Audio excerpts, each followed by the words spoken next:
Awali aktivitas dan pelayanan Anda melalui renungan pagi Pulang ke Rumah, dituliskan oleh Ellen G. White bersama Pendeta Denny Kanejo. Selamat mendengarkan.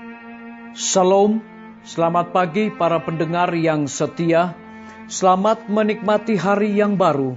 Selamat menerima berkat Tuhan melalui audio Renungan Pagi. Renungan Pagi saat ini tanggal 7 Juni 2020 berjudul Hukum Kasih. Ayat inti kita terambil di dalam buku Roma pasal yang ke-13 ayat 10. Demikian firman Tuhan. Kasih adalah kegenapan hukum Taurat. Mari kita ikuti penjelasannya. Kristuslah yang telah mengumumkan hukum itu di atas gunung Sinai. Di tengah-tengah guntur dan nyala api, kemuliaan Allah bagaikan api yang memusnahkan turun ke puncak gunung, dan gunung itu bergoncang atas kehadiran Tuhan. Rombongan besar orang Israel yang tiarap di atas tanah telah mendengar dengan kagum perintah-perintah suci dari hukum itu. Betapa berbedanya dengan suasana di atas bukit kebahagiaan itu, di bawah langit musim panas, tanpa suara yang memecah kesunyian, kecuali kicauan burung-burung. Yesus menyatakan prinsip-prinsip kerajaannya, namun Dia yang berbicara kepada orang-orang pada hari itu dengan penekanan-penekanan kasih telah membuka kepada mereka prinsip-prinsip hukum yang diumumkan di Sinai. Hukum yang diberikan di atas gunung Sinai adalah ucapan dari prinsip kasih, suatu pernyataan kepada dunia tentang hukum sorga. Hukum itu ditabiskan di dalam tangan seorang perantara, diucapkan olehnya lewat kuasa siapa hati manusia dapat disesuaikan dengan prinsip-prinsipnya. Allah telah menyatakan maksud hukum itu ketika Dia menyatakan kepada Israel, haruslah kamu menjadi orang-orang kudus bagiku. Dicatat di dalam kitab Keluaran 22 ayat 31. Tetapi Israel belum merasakan sifat rohani dari hukum itu, dan terlalu sering penurutan mereka hanya sebagai ketaatan rupa dan upacara saja, bukan suatu penyerahan hati kepada kedaulatan kasih. Ketika Yesus dalam tabiat dan pekerjaannya menunjukkan kepada manusia sifat-sifat Allah yang suci, penuh kebaikan dan bersifat kebapaan, dan menunjukkan ketiadaan nilai dari penurutan upacara belaka, para pemimpin Yahudi tidak menerima atau memahami kata-katanya. Mereka berpikir bahwa Dia terlalu menganggap enteng akan tuntutan-tuntutan hukum itu, dan ketika Dia ditetapkan di hadapan mereka, kebenaran-kebenaran dari perwujudan dan lambang upacara mereka yang ditetapkan ilahi, mereka hanya melihat luarnya saja, menuduh Dia, berupaya untuk mengubahnya. Kata-kata Kristus walaupun diucapkan dengan tenang dan dikatakan dengan kesungguh-sungguhan dan kuasa yang menggerakkan hati orang-orang, mereka mendengar pengulangan tradisi-tradisi dan tuntutan-tuntutan hambar dari para rabi, tetapi dengan sia-sia. Takjublah orang banyak itu mendengar pengajarannya, sebab Ia mengajar mereka sebagai orang yang berkuasa, tidak seperti ahli-ahli Taurat mereka. Dicatat di dalam Injil Matius pasal yang ke-7 ayat 29. Orang Farisi mencatat perbedaan besar antara gaya ajaran mereka dengan ajaran Kristus.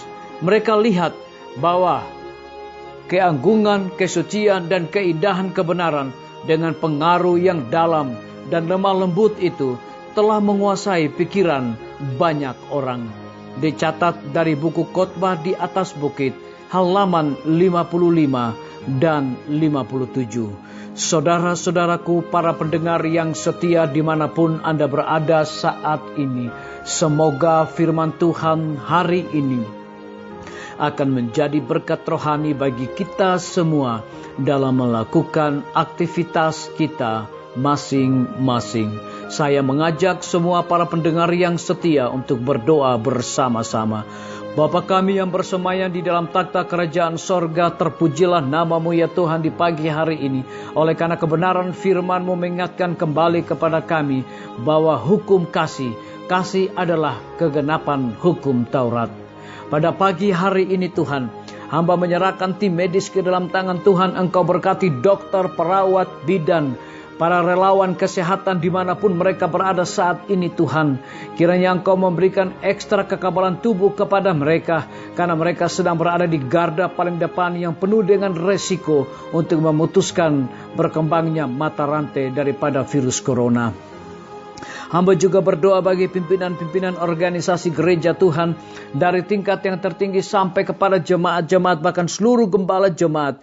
Kiranya hikmat dan pengetahuan sorga Tuhan berikan kepada mereka di tengah-tengah kesulitan hidup saat ini.